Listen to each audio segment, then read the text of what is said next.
An old conflict has boiled over into new violence as Armenia and Azerbaijan confront each other over the disputed Nagorno-Karabakh region.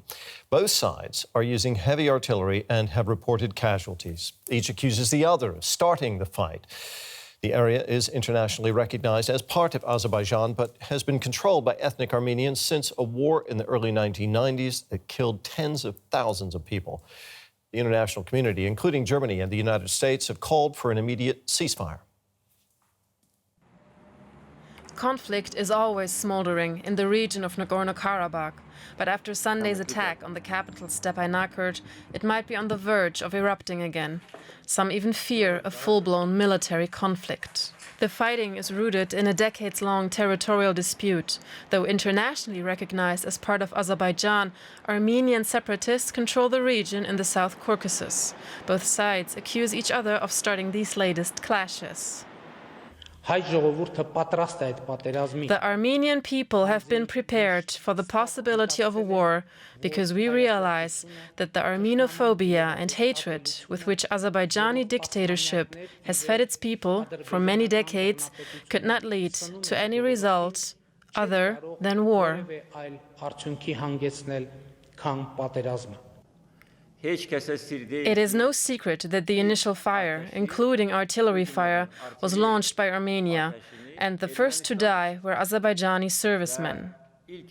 Azerbaijan gave a decent response to the enemy, and the enemy could not move an inch.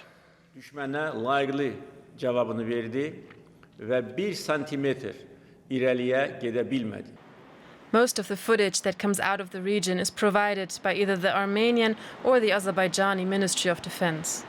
The latest fighting is the largest outbreak of the dispute since 2016. The conflict dates back to the dissolution of the Soviet Union. Since then, both countries have claimed the Nagorno-Karabakh region as their own territory, a conflict that remains unresolved. On Sunday, both sides declared martial law with immediate effect.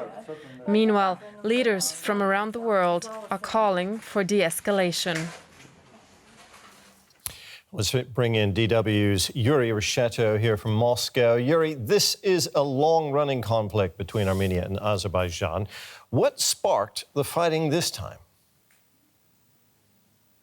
Well, there are several possible scenarios, Terry, but of course none of them can be confirmed 100%. The first important point is aggravation between Armenia, the Armenian community, and Azerbaijan. This summer there were serious heavy battles on the Armenian-Azerbaijani border already above Nagorno-Karabakh. Now we are seeing armored vehicles, aviation, heavy artillery are actively used, expensive drones are lifted into the air. It led some experts to conclude that this escalation isn't a spontaneous activity, but rather a planned military operation on both sides. You know, Yuri, over the years, we've seen a number of international organizations, including the UN, get involved trying to mediate in this conflict. What is it about the conflict over Nagorno-Karabakh that makes it so difficult to resolve?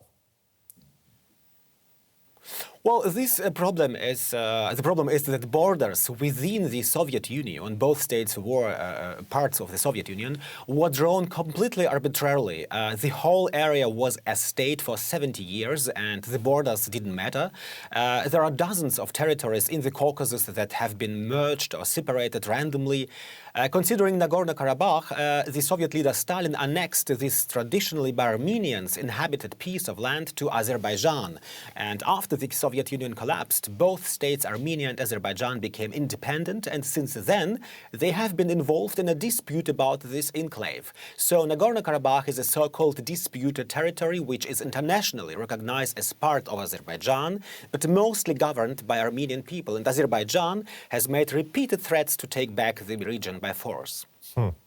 Armenia has the backing of Russia. Azerbaijan has strong ties to Turkey. What role are those major powers playing in this confrontation? Well, Russia plays an important role here. It delivers weapons to Armenia. It has displayed its armed forces to protect Armenia. But it has also good relations with Azerbaijan. As a gas and oil producer, there is certain economic dependence on Russia. Russia's attempt to bring the parties to the negotiation table, if supported by other international players, could at least be a chance to bring the situation back to a ceasefire. Both sides, Armenia and Azerbaijan, have already announced plans for mobilization, full or partial. So far, these are only announcements, a message to the enemy about their readiness for a full-scale war. But experts say if the conflict isn't quickly ended by international pressure from outside, this recent escalation can become a disaster that should shake the entire Caucasus region and affect all major players, including Russia and Turkey. Yuri, thank you very much for that. That was DW's Yuri Rishetto in Moscow.